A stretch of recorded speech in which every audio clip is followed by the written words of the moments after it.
నా పేరు హనుమంతరావు, మానపాడు గ్రామము. నా పేరు గోవర్ధన్ రెడ్డి, మాది గ్రామం కొండేడు, జడ్చర్ల మండలం. అందరికి నమస్కారం అండి. పేరు కుమార్, గ్రామం లింగంపేట్, మండలం జడ్చర్ల.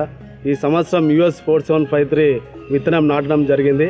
పత్తి కాయలు లావులావుగా ఉన్నాయి, తీయనికి చాలా మంచిగా ఉంది. రైతులకు జడగాపు కూడా దగ్గరగా ఉంది. నేను 5 ఎకరాల్లో US 4753 వేసాను.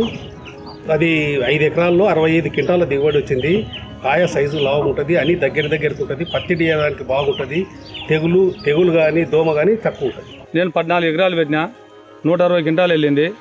కాయ సైజు బాగుంటుంది, లావు ఉంటుంది. కూలీలు తీయడానికి ఒక మంచి ఉంటుంది సార్. అది 4753 నేను ఒక 10 ఎకరాలు వేసిన, దానికి ఎకరాకు 13 క్వింటాల చొప్పున వెళ్ళింది. దగ్గర కాపు, బోల్ సైజు, దొడ్డు కాయ. తర్వాత ఇది పురుగును కూడా రాకుండా కంట్రోల్గా ఉంటుంది. పత్తి తీయడం కూడా రైతులకు చాలా ఈజీగా ఉంటుంది. తర్వాత నాకు ఎకరానికి 10 క్వింటాల దాకా సగటున నాకు రాబడి అయింది.